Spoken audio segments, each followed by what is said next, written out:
Parents pas parfaits, et c'est très bien comme ça. Le podcast qui donne la parole aux hommes et aux femmes pour des regards complémentaires sur la parentalité. Pas de jugement, que de la bienveillance. Parce qu'au final, on est tous dans le même bateau. Et on se pose tous les mêmes questions. Parents pas parfaits, le podcast.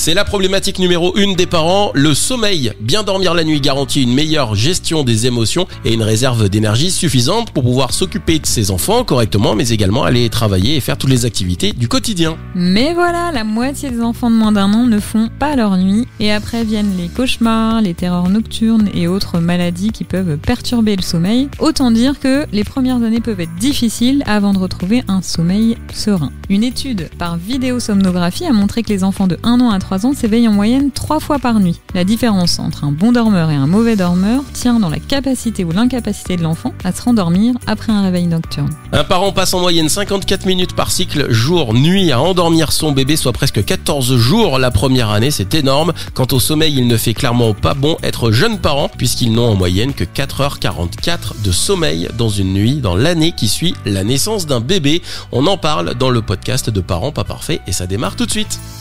Bonjour Claire. Bonjour Romain. Alors, présente-toi et dis-nous l'âge et les prénoms de tes enfants pour démarrer. Je suis Claire, j'ai 39 ans et 3 enfants. Une grande de 12 ans, ensuite un moyen de 7 ans et ma dernière a bientôt 4 ans. Ok, dis donc c'est un bon rythme ça Claire. Bah oui, on s'ennuie pas. C'est ce que j'allais te dire. Ouais. Et pour t'accompagner sur ce nouveau podcast de Parents pas parfaits, nous avons Guillaume. Bonjour Guillaume. Bonjour Romain. Elodie. Elodie, bonjour. Ouais, même question. Claire. Claire. Alors même question pour toi. Du coup, est-ce que tu as des enfants et si oui, quel âge ils ont? Je n'ai pas d'enfants et non, du coup alors Guillaume 36 ans, père de 2 filles, Gabrielle et Victoire, 6 ans et bientôt 3 ans. Oui, j'ai une bonne moyenne à chaque fois. On est sur du 3-4 ans d'écart. C'est souvent ça. C'est histoire de bien te remettre. Ils un peu avant de se remettre. Parce que t'es tellement fracassé que tu te dis je vais faire une petite pause de 3 ans pour essayer de dormir un peu plus de 5 heures par nuit. Il y a des petits inconscients qui attendent pas 3 ans mais ils le regrettent vite. Et justement c'est le thème du podcast aujourd'hui, et c'est de parler justement du sommeil et de voir un petit peu comment vous avez pu vous de votre côté le gérer et où vous en êtes aujourd'hui. Alors je pense que pour les enfants qui sont un peu plus grands ça va aller, notamment Claire à 12 ans. Ça commence à aller un petit peu mieux, je pense. Ouais, ça va nettement mieux. Je fais les grasses mat avec elle maintenant. Oh là là, mais quel panard, elle fait des grasses mat avec ça. C'est mignon ça. Quelle chance. Et du coup, on va rentrer direct dans le vif du sujet. Comment vous avez géré vous le manque de sommeil? Parce qu'on va pas se mentir, quand on est jeune parent, au tout début, le sommeil, on n'en a pas, clairement pas. Alors, je commence du coup. Ouais, vas-y. Oui, bien sûr. On va commencer par Claire. Comment t'as géré toi du coup le manque de sommeil dès le début avec Déjà, le constat, c'est qu'en fait, il y a eu une grosse évolution entre ma première sur la gestion du sommeil, donc qui a maintenant 12 ans, donc il y a 12 ans de ça, et ma dernière, donc qui a 4 ans, mais donc il y a 4 ans, il y a eu une grosse évolution dans la prise en charge, j'allais dire, du sommeil et comment j'allais le gérer, et voilà. Au départ, en fait, il y a 10 ans, j'étais plutôt sur l'enfant dort dans sa chambre et moi dans la mienne, et basta, on n'en parle plus, et maintenant je suis dans une yourte en fait. Donc, dans une yourte. J'ai fait le choix. C'est-à-dire Oui, dis-nous. C'est-à-dire que en fait, j'ai fait le choix que mes enfants, donc en fait les 2 derniers, parce que la plus grande maintenant elle est vraiment autonome sur le sommeil et puis elle veut dormir vraiment toute seule, mais en fait mon enfant de 7 et la dernière de 3 dort à côté de nous sur des petits matelas juste à côté de nous et les nuits sont beaucoup plus reposantes en fait. Parce qu'avant, du coup, ça se passait comment? Qu'est-ce qui t'a amené à faire une yourte, à penser cette organisation comme ça? Alors, en fait, ce qui m'a amené, c'est la réflexion, l'idée aussi de se dire que, en fait, le principal, c'était pas tant de savoir si les enfants allaient être autonomes ou pas, c'était pas à pas, en fait, de constituer, j'allais dire, leur réservoir aussi affectif, etc. Et de se dire, l'essentiel, c'est surtout que je dorme, parce que sinon, je vais péter un câble ou ce qui m'est déjà arrivé, et puis au papa. Tu nous parleras de ça juste après. C'est-à-dire qu'à un moment donné, Claire, tu t'es dit, là, faut que je prenne soin de moi, là, parce que là, du coup, je vais pas y arriver, quoi. En fait, au bout de 15 jours, je me rappelle très bien, mais voire peut-être c'était même une semaine pour ma grande, déjà. En fait, je me suis vraiment dit, En fait, c'est elle ou moi. C'est soit j'y passe, soit elle y passe, mais en tout cas, il y en a une des deux. Alors, quand tu dis elle y passe, c'est-à-dire dans un congélateur. Non, mais j'avais vraiment, mais je pense que ça, c'est des choses dont il faut parler. J'avais vraiment on en plaisante, mais ouais. Une envie de mort, enfin une envie de dire non mais c'est pas possible en fait. Je vais pas passer l'année avec cet enfant là quoi. Enfin, voilà, c'était vraiment une idée un instinct de survie quoi, de se dire c'est elle ou moi quoi maintenant. Le papa pour le coup était à côté. Hein. Ah oui, c'est vrai qu'il est là. Bah oui, celui-là on n'en parle pas, mais oui. C'est vrai. C'est vrai qu'il était dans le lit à ce moment-là. Il dormait bien, lui. Il dormait pas trop mal. Après, j'étais sur un allaitement exclusif. Donc voilà, un choix de rythme un peu différent, mais je pense que ces difficultés de sommeil, on les retrouve aussi avec des enfants qui sont nourris avec des préparations pour nourrissons. Hein. Guillaume, qu'est-ce que tu veux dire pour rebondir là-dessus? Comment ça s'est géré, toi, le manque de sommeil, l'organisation du sommeil? Ou alors, t'as peut-être des enfants qui ont dormi tout de suite comme Non, mais Guillaume, il dormait bien, lui, tranquille. Regarde, il s'était pas... ça allait bien. Alors, Guillaume. Non, je suis en burn-out depuis 6 ans et je peux pas m'en sortir. J'ai pas de solution, vraiment, je vais pas pouvoir vous aider. Je suis dans un centre de sommeil, tout va bien. On a et puis alors je sais pas si on avait trop une stratégie, on savait pas trop comment faire, on savait pas ce qui allait nous tomber dessus, on avait écouté les gens autour de nous qui avaient des enfants, on se doutait bien que ça allait être raide au niveau sommeil, récupération, etc. Bon, on avait une 30 et 29 ans, ma femme avait 29 ans, donc je pense qu'on est parti un peu la fleur au fusil en disant on est jeune, on est copains, et puis on avait compris que ça allait pas du tout se passer comme ça. Donc la stratégie, ça a été de très rapidement les mettre dans leur chambre pour que nous puissions redormir, pour être là pour eux et pour pouvoir récupérer, avoir mis suffisamment d'énergie pour pouvoir gérer les journées et puis gérer derrière. Donc le bébé dans la chambre on a dû garder la première pendant 1 mois et demi. La deuxième ça a peut-être été même plus rapide. Donc moi je voulais vraiment qu'on vise. Ma femme avait un côté peut-être un peu protecteur, affectif, voulait faire des siestes, etc. Surtout la première, moins la deuxième, parce que quand on en a eu un, on sait par quoi on passe et on a vite se dire nous en tout cas on voyait les choses comme ça pour la deuxième, de qu'ils aillent dormir dans leur lit plus rapidement pour qu'on les entende plus la nuit et qu'on puisse dormir. Et pour qu'on puisse être quand même au taquet pendant la journée puis pouvoir être un peu solide, mais je pense que c'était de toute façon difficile avec les bronchiolites qui arrivent sur les premiers mois, les cauchemars, les réveils quand même qui durent jusqu'à je vais pas trop me plaindre, moi j'ai dormi à 3 mois et à 2 mois. La deuxième a dormi à on a un champion là, c'est mon champion Guillaume.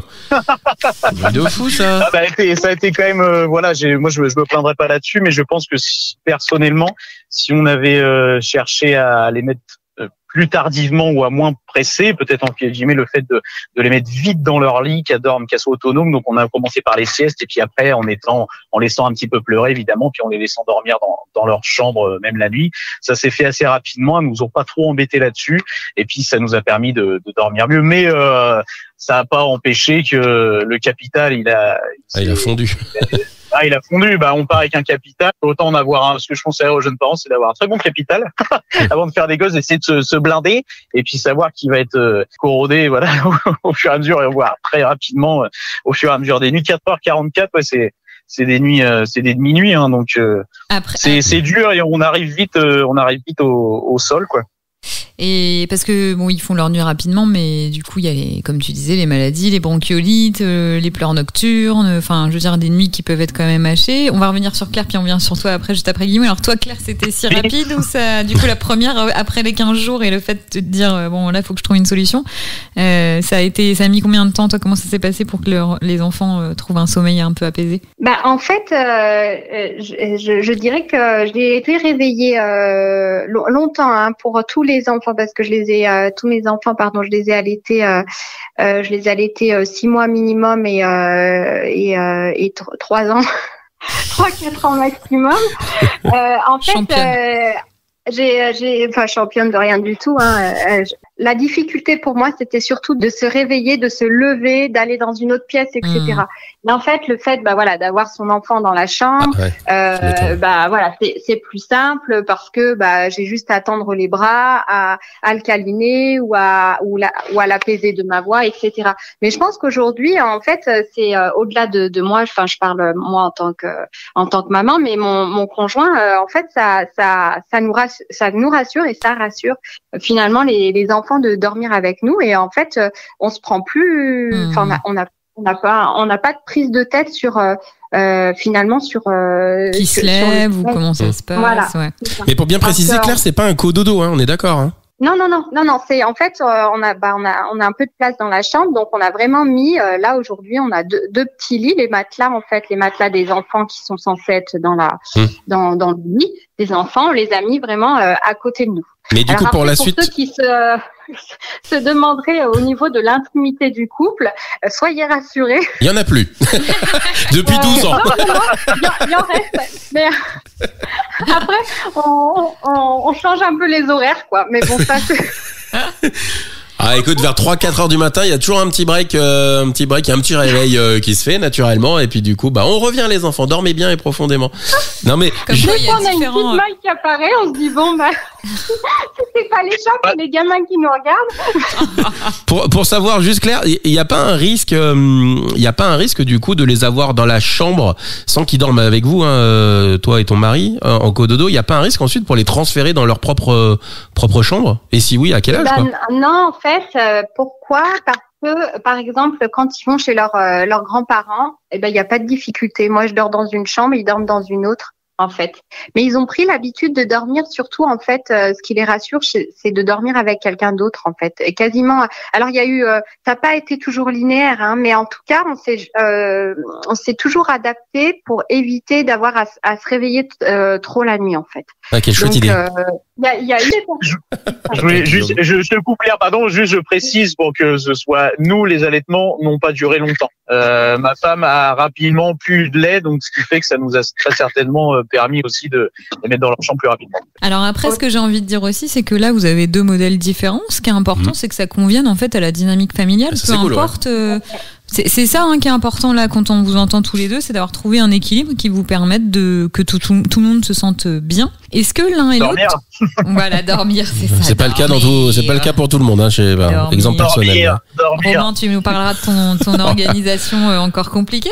Est-ce que vous aviez notion que, on va peut-être recommencer par Guillaume, que c'était un apprentissage le sommeil, parce que on n'en entend pas beaucoup parler avant d'avoir des enfants, c'est pas inné quoi d'apprendre à dormir, ça leur prend un peu de temps, alors plus ou moins de temps, des fois ça prend 2 mois, 3 mois, des fois un peu plus, mais vous aviez cette notion-là que c'était comme la marche, comme le langage, le sommeil, vous saviez ça? Oui, on avait dû, je me rappelle pas exactement, mais on avait dû entendre pas mal de conseils et on n'a pas forcé les choses à mort, hein, on y est allé par étapes. Alors moi je disais au début par les siestes, de les mettre dans leur lit par les siestes, et puis au fur et à mesure de faire la sieste du matin, une fois la sieste du matin, la sieste du matin peut-être en câlin avec, parce que moi je travaillais et du coup j'avais repris le boulot au bout d'un mois, je sais plus combien, ça dure 3 semaines congé paternité, ça a été rapide quoi, donc on l'avait toujours dans la chambre au bout d'un mois et demi, puis les siestes on commençait une fois l'après-midi, après la sieste du matin et de l'après-midi dans son lit, puis là au bout d'un moment on a tenté le coup quoi.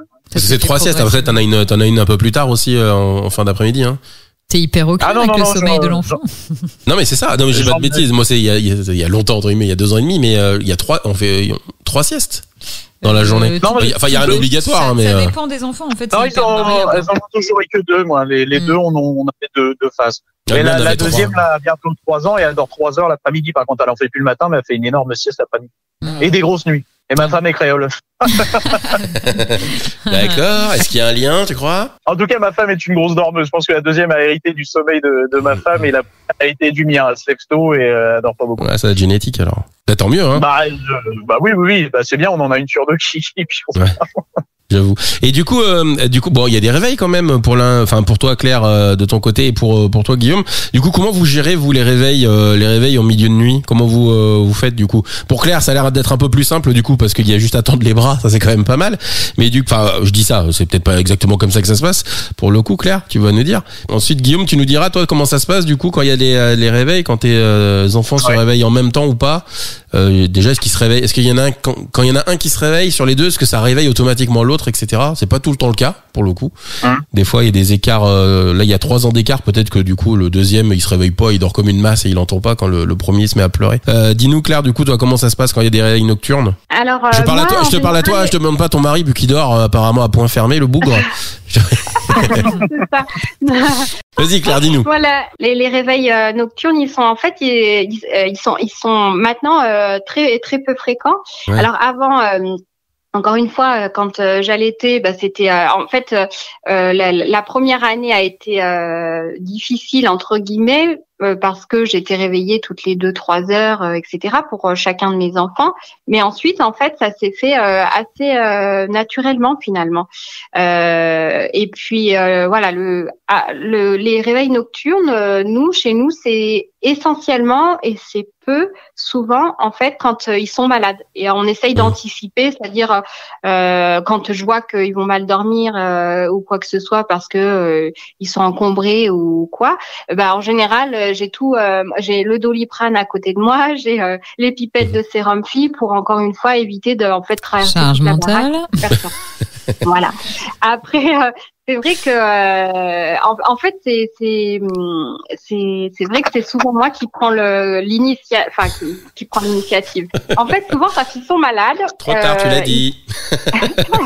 Mais quand ils sont malades, ils me réclament plus particulièrement moi que leur père finalement.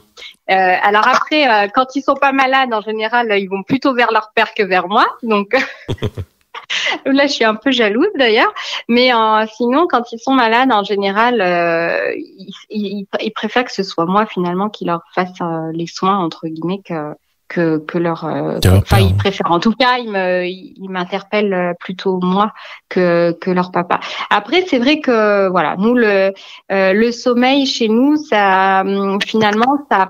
Alors moi je suis pas créole. En revanche, une bonne dormeuse. Je suis une très très bonne dormeuse.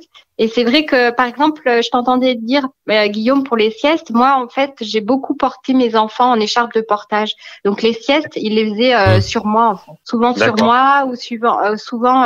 En fait, le premier, on peut essayer de lui donner à peu près un rythme entre guillemets et encore parce que en fait moi je la portais en écharpe, mais les seconds, en fait, quand il y a des activités, des choses comme ça, alors Antoine, plus facilement, on a réussi à lui faire des siestes dans son lit, mais par exemple, Amy, très vite, en fait, les siestes, c'était dans la voiture parce qu'on allait faire une activité, etc. Donc, j'avoue qu'on n'a pas été aussi protecteur, je sais pas si c'est le terme, mais en tout cas, ou vigilant sur le sommeil d'Amy, mais bon, elle a pas l'air trop en souffrir que sur le sommeil d'Antoine. On était moins dans il faut à tout prix qu'il fasse sa sieste, etc. On savait qu'elle avait besoin d'un temps de repos, donc on se disait là, on va faire un trajet en voiture, elle va dormir à ce moment-là, mais elle était moins. Et puis je pense qu'en fait, en fonction des enfants, on a des réactions, différentes. Et par exemple, Amy, elle était beaucoup moins énervée que son frère quand il manquait de sommeil, quoi. Donc on avait plus de marge de manœuvre. Et ça, je pense que voilà, en fonction des enfants, c'est différent aussi les marges de manœuvre. Parce que des fois, on sait pour certains enfants, on leur fait louper la sieste, c'est fini, quoi. La journée est gâchée, quoi. Et alors toi, Guillaume, les réveils nocturnes qui peuvent arriver encore, comment ça se gère? Même si elles font leur nuit, on imagine qu'il y a quand même toujours des réveils de temps en temps. Ouais. Je veux juste rebondir sur ce qu'a dit Claire, parce que c'est du coup ce que je voulais dire tout à l'heure, c'est qu'il faut viser qu'ils fassent leur nuit, et on fait un petit peu comme on peut, quoi, en fonction de l'enfant. Je suis d'accord avec ça. Il n'y a pas de mauvaise méthode ou de bonne méthode. Faut réussir à dormir avec tout le monde dort, mais après, peu importe comment on y arrive. On s'adapte, hein. Ouais, c'est ça. C'est eux qui décident un petit peu. On fait comme on peut, quoi. Alors pour les réveils nocturnes, du coup, moi ma femme a mis des boules caisses. Mais elle est géniale. Elle est trop forte. Elle dort bien, elle met des boules caisses. Moi aussi, je mets des boules caisses. Guillaume, en fait, c'est moi ta femme. En vous fait, êtes tu tous dors pareils, dans une yourte. C'est ouf. Non mais je plaisante, mais tu peux. non, après elle a le réveil plus lourd que moi, mais non, on se lève tous les deux. Après, ça dépend qui travaille le lendemain, peut-être, quand même. Cette nuit, exemple cas pratique, cette nuit, je travaillais aujourd'hui, elle non. Kiki aussi cette nuit, donc je. Pour la petite, la plus jeune. quand on travaille tous les deux et que je suis pas fatigué, je dirais quand même que je me lève plus pendant la nuit. Puis je suis plus vite réveillé. T'as pas de boule caisse, forcément. Pas de boule caisse, Guillaume. J'ai pas de boule caisse. Donc, on est allé au Luxembourg chez des copains. Enfin, on est allé en week-end chez des copains. Et il y a eu pipi par terre de la grande, donc je me suis levé parce qu'elle a rien entendu. Et cette nuit, je travaillais aujourd'hui, donc je lui ai mis un petit coup de pied pour la réveiller. Qu'est-ce qu'elle s'en occupe? Chacun sa croix, à toi d'y aller un petit coup, là, j'en peux plus, là. Le chacun son tour est pas mal, mais globalement, ouais. Après, elle se rendorme assez vite, puis je me dis que ça fait partie de l'épuisement du capital, voilà, c'est comme ça, il y a pas trop le choix. Comment tu le gères, alors, parce que tu parles de capital, comment ça se gère l'épuisement du capital, comment ça se ressource, du coup, parce que, alors, elles font leur nuit, mais malgré tout, on dort beaucoup moins, c'est ça que tu dis? On peut pas se réveiller à l'heure qu'on veut, quand c'est le week-end, on ne met pas de réveil, mais le réveil, c'est les enfants qui le déterminent. Soit on fait comment, on est excessif et on fonce dedans, on continue à sortir, on surveille pas, puis on finit avec un petit burn-out, voilà, comme j'ai fait en septembre, un épuisement au bout de 4-5 ans, voilà, j'ai fini sur les rotules. C'était une semi-blague, quoi, au début, il faut quand même faire attention, du coup, pour pas s'épuiser.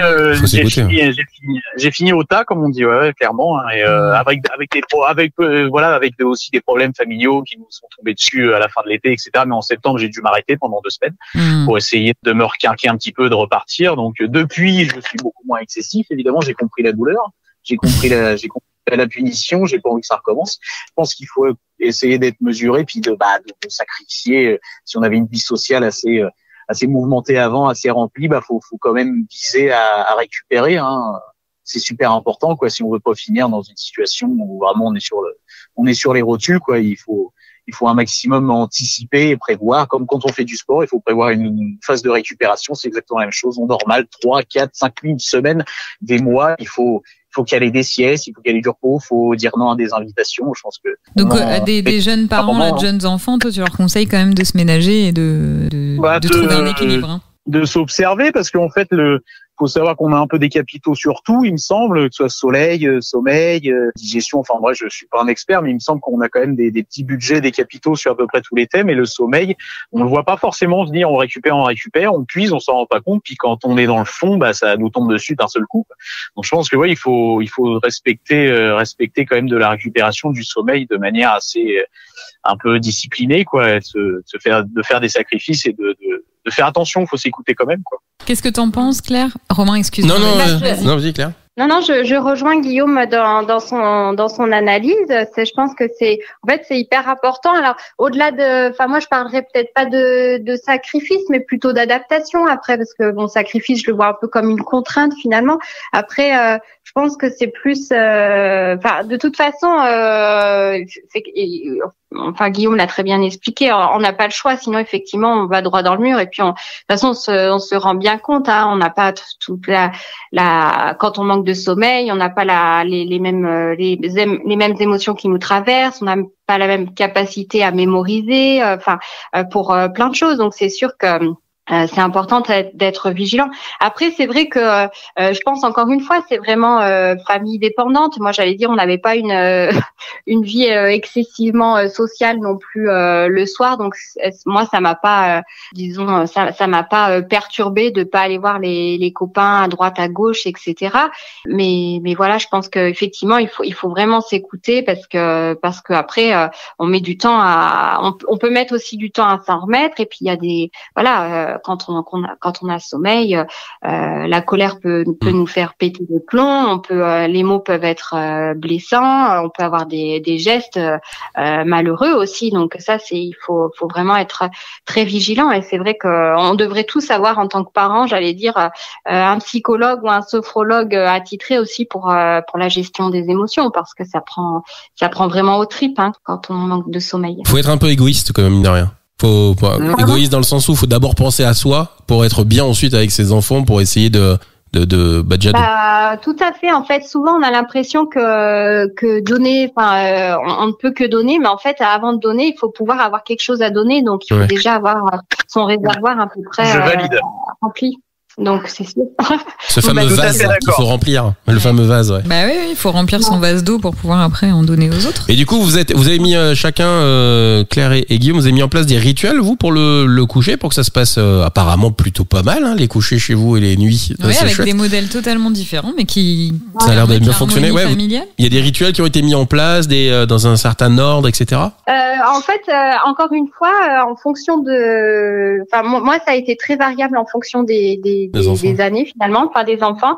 Avec pour Héloïse, j'avais des horaires très disparates avec des comment dire, j'arrivais tard le soir, donc j'étais postée, donc pas forcément de rituel très marqué, si ce n'est la tétée câlin, mais voilà. Après pour Antoine beaucoup plus parce que j'avais plus de liberté, j'ai repris le travail après 1 an, donc là à ce moment-là il y avait plus et en plus il y avait la lecture de la grande, donc là le rituel était quand même très bien instauré. Et puis pour la 3e, et ben en fait la mission lecture je la donne à mes enfants. Ah oui, c'est ça d'avoir... Ah oui, comme il y a un écart, bah oui, du coup ça aide, ouais. L'aîné, tu t'appuies sur l'aîné, c'est bien, c'est une manière de penser à toi et de remplir ton vase. Non, ouais, alors je le fais pas systématiquement, mais en tout cas j'essaie des fois, pour être un peu plus. Voilà. Après c'est vrai qu'il y a certaines choses où on lâche. Bon, après j'avoue ne pas être la mère parfaite.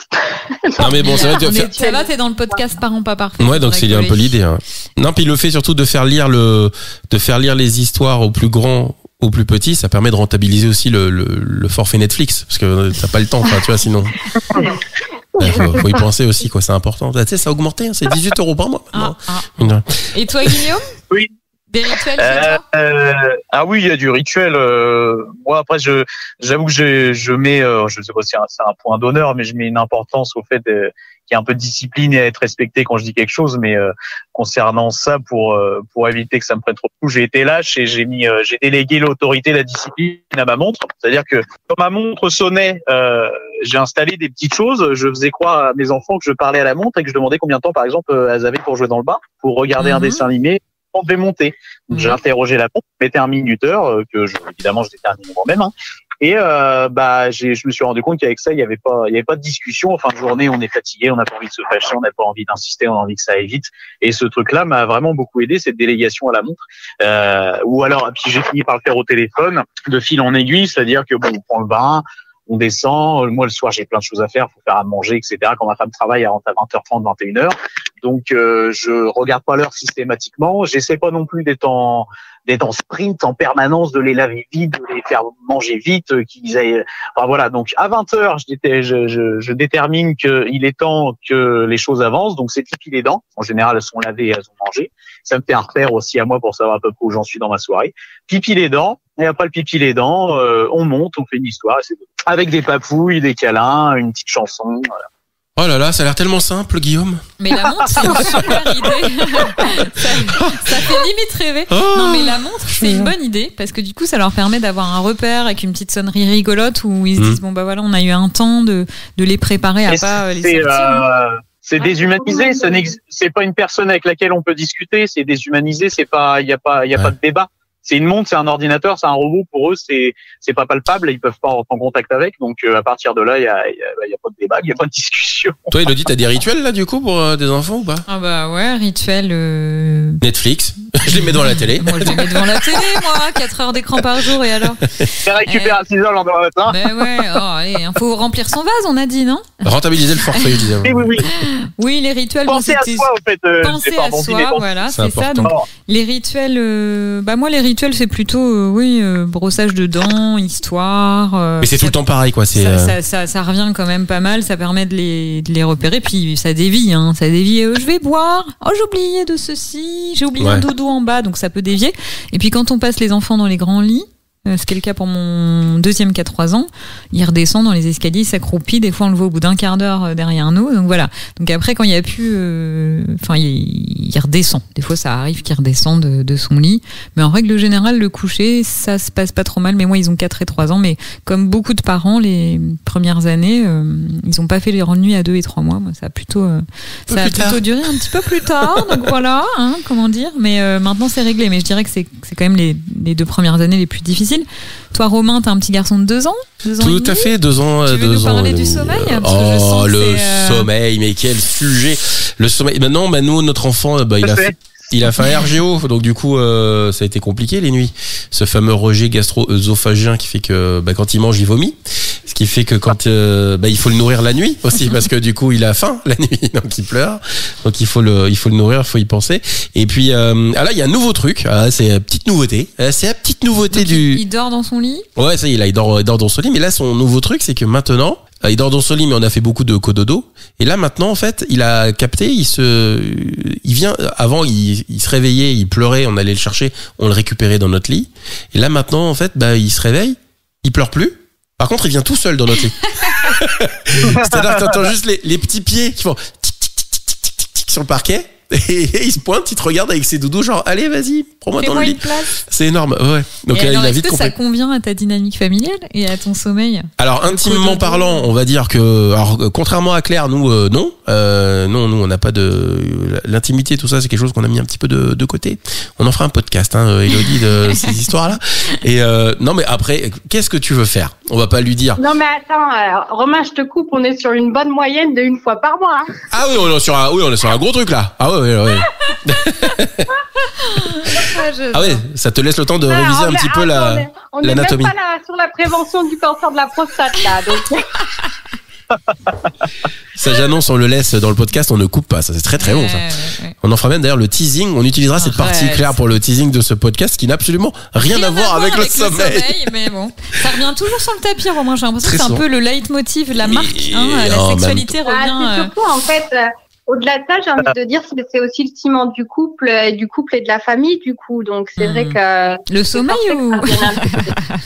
Mais après, pour répondre sérieusement... Vous aurez un cancer de la prostate. Ouais, c'est ça, c'est au choix. Ah, chouette alors. C'est un bon message de prévention, ça. Mais pour répondre sérieusement, qu'est-ce que tu veux faire quand ton enfant arrive avec ses petits pieds et ses petits yeux, là, à moitié endormis, en disant... sans te dire, justement, en te regardant et te faisant comprendre, est-ce que je peux monter dans le lit? Tu vas pas lui dire, non. Non, tu retournes dans ton lit, toi, tout seul. Allez, là, dégage de ma vie. Claire et Guillaume, ce serait intéressant d'avoir leur point de vue. Claire, vas-y. Et puis Guillaume, qu'est-ce que vous feriez si, du coup, Claire, ils sont à tes pieds, mais on pourrait imaginer qu'ils montent dans ton lit. Comment tu fais, toi? Comment tu fais? Escalade. Ouais, alors non, en fait, nous par contre, on a de principe. Enfin là, encore une fois, ils sont grands. Hein, maintenant, ils ont 4 et 7 ans, donc de toute façon, il n'y a pas de place. On n'a pas un king size.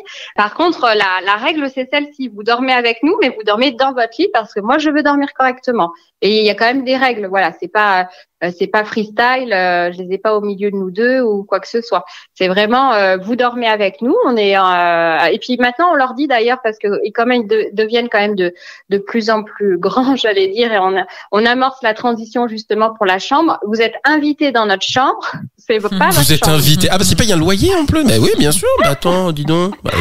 Mais voilà, pour essayer d'amorcer justement, parce qu'effectivement là, ils commencent à devenir grands, puis justement à vouloir lire leurs livres, leurs machins, enfin leurs trucs.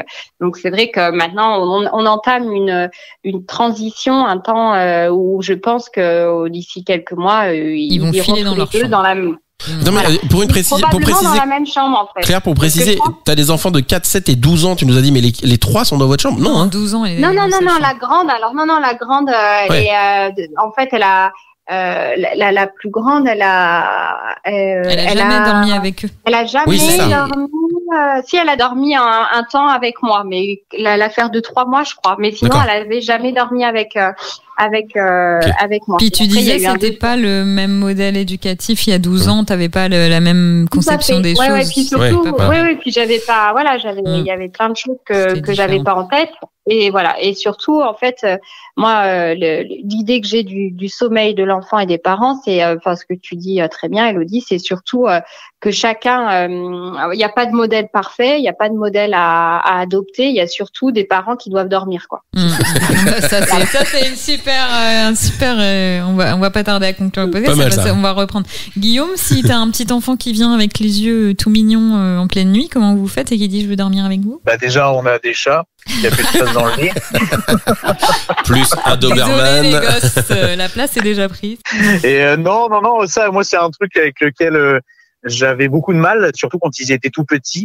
Quand ça pleurait, etc., à 1 mois, 2 mois, 3 mois, et que, s'ils étaient malades, que Dorian voulait quand même disais, enfin, puis même moi, au bout d'un moment, j'aurais fait la même chose. Bon, elle le faisait plus vite que moi, j'étais un peu plus exigeant. Dormir avec les petits dans le lit, moi, je peux pas. Après, pendant 3 mois, je rêve que je le roule et que je les écrase. Donc c'était juste impensable pour moi, ça me traumatisait et je me réveillais en pleine nuit en train de tâter partout, je voulais elle est où. Donc je paniquais total quand on laissait dormir. Aussi, je t'en supplie, on arrête ça, moi c'est atroce, ça me traumatise, j'ai peur de rouler dessus et de tuer les gamins. Donc ça je peux pas. En plus, on dort à moins d'avoir un lit de 3 mètres, on dort pas forcément hyper bien, même avec un petit nourrisson dans le lit, je trouve, c'est vraiment pas terrible. Bon, après, s'il y a des maladies, on les soigne, on leur donne le Doliprane, machin, etc. Ça se passe bien, je les prends, je rassure. Bon, quand j'ai des débarquements dans la chambre, c'est souvent pour un pipi ou qui sont pas bien, qui sont malades, bon, on prend soin d'eux puis on les remet dans leur lit, mais de toute façon, moi, je faudrait que je parte. Hein. Ma grande de 6 ans qui vient dans notre lit, moi, même l'autre de presque 3 ans, j'arriverai pas à dormir. Au pire, je me sacrifierais, j'irai dormir dans la chambre d'amis parce que j'ai une chambre d'amis. Ou dans le canapé, je pense si j'en avais pas, et ce serait vraiment pas terrible, mais je pense que je dormirais pas, quoi. Si jamais j'étais obligé de prendre le petit dans le lit, mais j'avais pas d'autre solution. Donc, c'est pour ça que je vise à les rassurer, à les laisser à les renvoyer dans leur lit, à les ramener dans leur lit. Ok. Alors Romain, t'as plein d'outils pour faire face au réveil nocturne. Ouais. Le truc, c'est compliqué. En plus, nous, quand notre fils Noé se réveille, si c'est moi qui vais dans sa chambre pour essayer de le rendormir, laisse tomber. Il me tape, il hurle encore plus. Il a l'impression qu'il voit un monstre, tu sais, arriver dans les. Non, vas-y, pas toi. Ah, j'ai pas envie, je peux plus te saquer. Alors que si c'est la maman, bah tu l'entends pas. C'est comme ça. Ben voilà. Elle est là la solution. Elle est moins d'accord, bizarrement. Donc la solution, c'est pas une solution de facilité, c'est une solution on est des parents épuisés. C'est qu'en fait, tu le récupères et tu mets dans le lit. C'est une solution en soi de pouvoir dormir. C'est une solution transitoire et ça durera pas toute la vie de toute façon. Mais on table sur 16 ans. Donc t'es bien persévérant. Mais moi je suis impatient qu'ils mettent un sens interdit sur sa porte, genre on rentre pas. Tu sais, alors là il me tarde vraiment qu'ils nous demandent ça. Après, c'est vrai que je pense ce qui est important de se dire aussi, c'est, nous en tant que parents, même en tant qu'adultes, en tant que personne, moi je me mets à la place de mon enfant et je me dis, quand mon conjoint est pas là, que je me réveille et que mon conjoint n'est pas là, je sais pas, il est parti aux toilettes ou je sais pas quoi dans la nuit, et ça m'inquiète. Et tout ça pour dire que en fait, j'ai cette notion, cette réflexion de me dire, en fait, moi, j'aime dormir avec la personne avec laquelle je suis le plus proche parce que ça me rassure. Pourquoi pas je n'autoriserai pas mes enfants à le faire, en fait. Et de là, le fait de plus répondre à la norme occidentale, entre guillemets, parce que c'est vraiment une norme occidentale, une norme de en plus de confort à arriver avec, le fait d'avoir de l'argent, d'un peu plus de place dans la maison, chacun sa chambre, etc.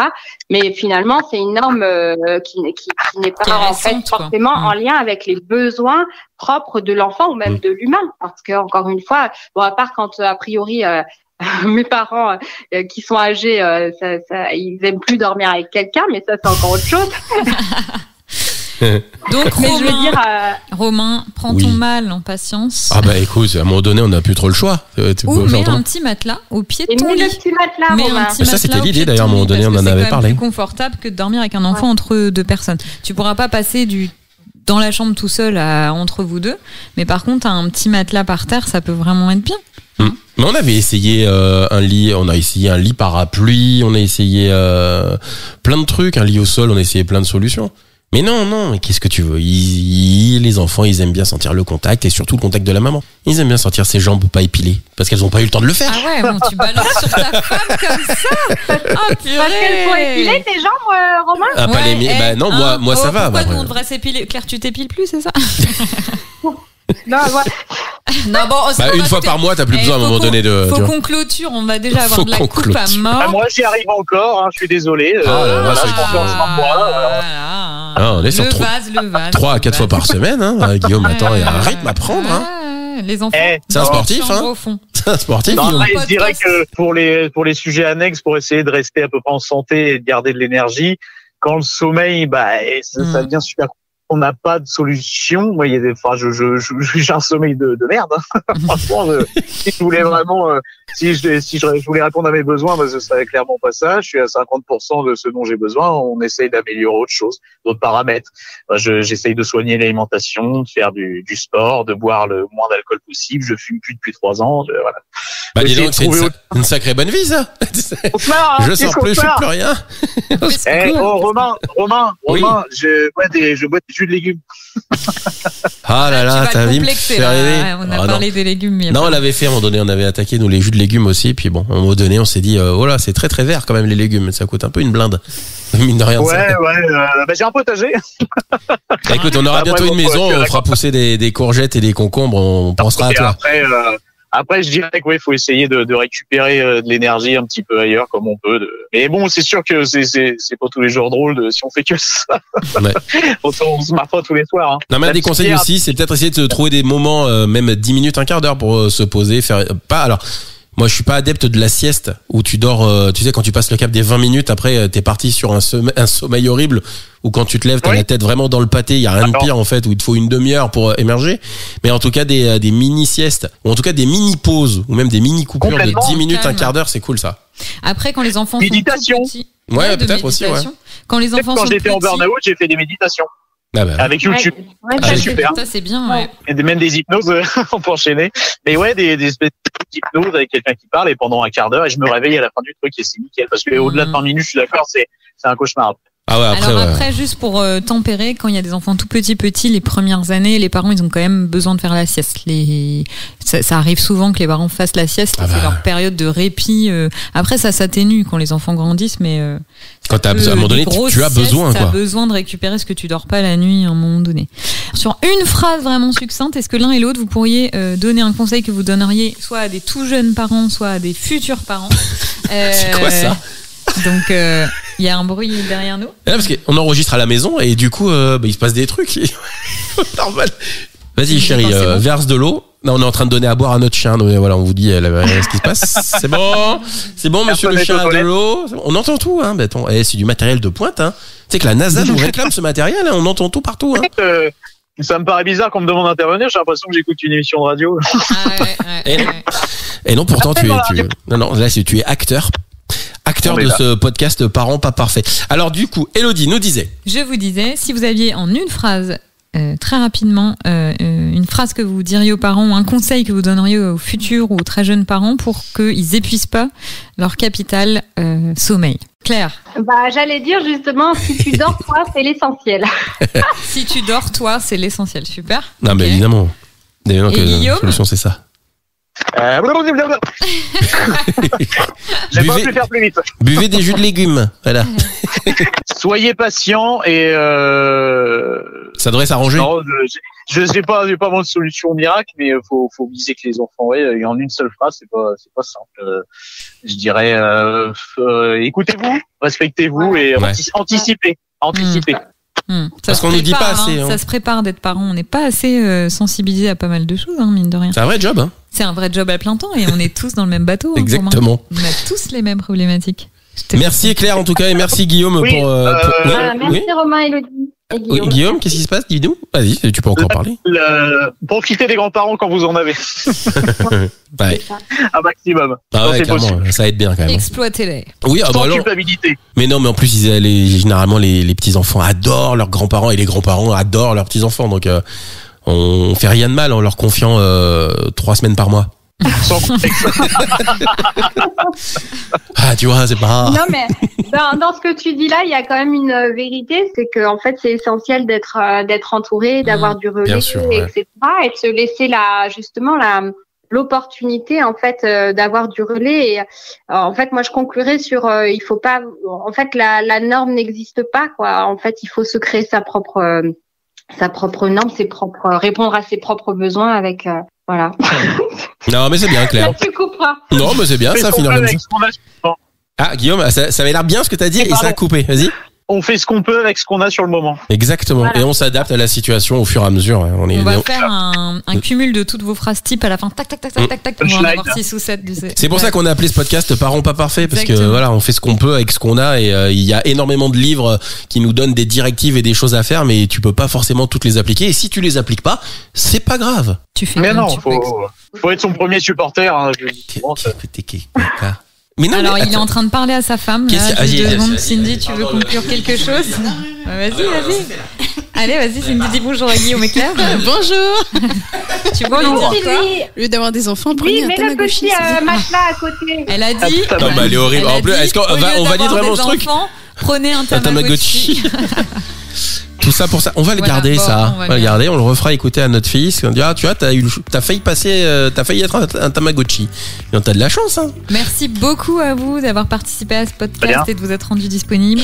Il sera dispo sur parentspaparfaits.fr et sur les plateformes de podcast. Et puis, bon courage et force à vous. Oui. Merci, bon courage.